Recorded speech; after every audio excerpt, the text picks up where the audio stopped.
Okay, in this portion we're going to go through is Kuncian. We're going to do Kuncian, Satu, and Dua. And we're going to basically, you know, from my perspective, you never have to do a lock. That's why it's the last thing I teach. Locking is really requires a very high skill level by comparison to your opponent. And it's a way to show mercy. But I kind of believe, like, if you can't break their arm or whatever it is that you decide to do, if you try to do a wrist lock, you need to be able to break their wrist, because most of these things are not go to jail types of locks, so you're going to have to be able to damage them, especially if you're dealing with multiple opponents. You're going to have to do it quickly and move to the next person.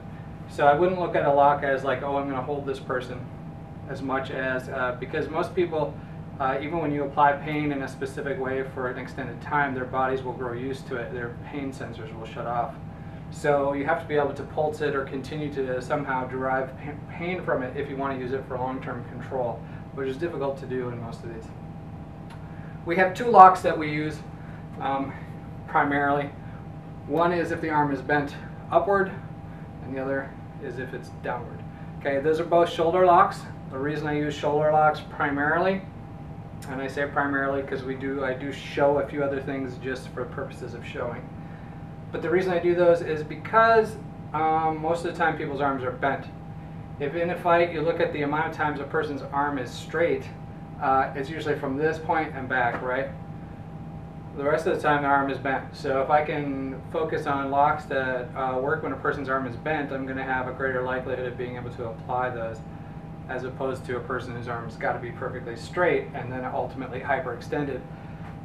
That's a much more difficult process. So we're working on ease of use here.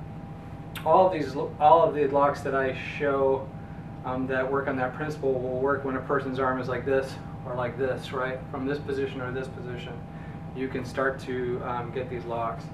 So anyway, that being said, we're going to start off with Kuncian Satu. We're going to go through the same process of when he strikes, we're going to go through, do our Tankapan. When he pulls back, one thing that could be done here, you know, rather than just catching, which is fine, you know, that's a good thing, but it's not the only thing. And Pertempuran is another stream piece, right? Well, this one, when he pulls back, it rotates, I drive my elbow in and roll my arm over, creating a lock. Now, some of the key components to that are when he pulls back, even if I don't capture his hand here, as long as he doesn't disappear with it, I'm going to basically try to put my thumb along his pinky, I'm going to tear his arm out here, right? As I do that, I'm lifting with my other arm to roll his arm. I'm going to put it as close to my armpit as possible. Not in, but as close to it. So basically, his wrist is in my armpit. And then I'm going to roll around and capture him. Now, technically speaking, I'm in exactly the same position. If he were able to reverse it, I would be here. Okay? What I'm going to do from this point is either press or push on his head in order to separate the shoulder. When he pulls back, I'm going to sweep out. Because again, these are 4 bent arm levers. Now again, I don't have to even have any of that. I could come in here, his arm is up here. As long as I can capture it from this point, right, I have it. So I could do my arm hand entry here. He could parry it across, and I would still end up in the same position. Just like as if I was doing this other takedown, right, where I press on the crook of his elbow here, inner elbow. I could slip it further and take it into the lock. So that's how you can see the stream take place in that. That is Kuncian Satu. Kuncian Dua, again, same premise, right? Except the outcome is different. That's why it's Dua, not left and right. His arm straightens, so I get an arm bar. What I want to do is I want to cone his elbow, just above his elbow, and then lever with my shoulder and my body. And at the same time, I could be kneeing to give some opposing force.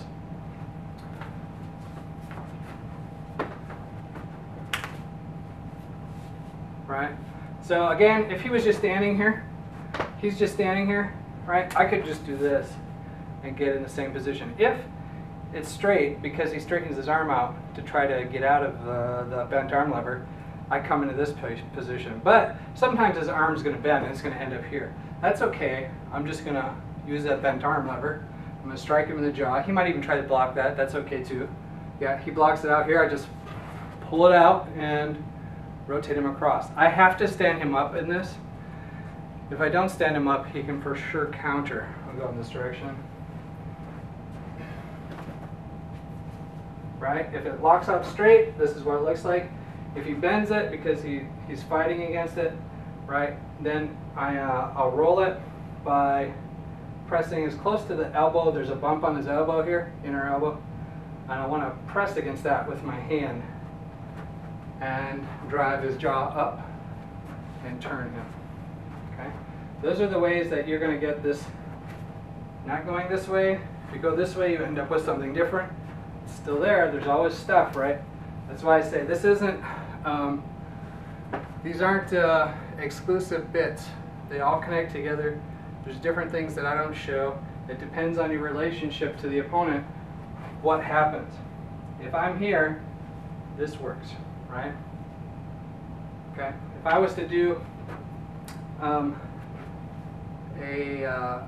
Pertempuran where I exchange with a takedown, I would still end up in a similar position. So there's lots of different options, lots of different things you can think about. That could happen by starting out here, right? I'm starting on number 1 Masukan Tangan.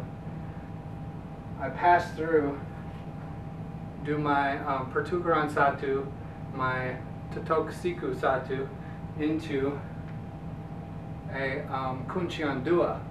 And that's where you can see where the streams cross. You can cross-pollinate across things.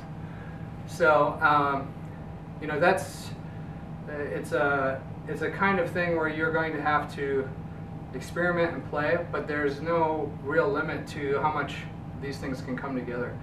It's really limited mostly by you, and that's why we focus so much on learning a good process of learning and developing attributes and getting used to positional relationships so that you can be truly adaptable.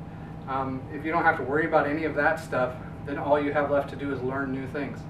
So that's kind of where we're coming from in this process of learning in PSP. So that's Kuncian, Satu, and Dua.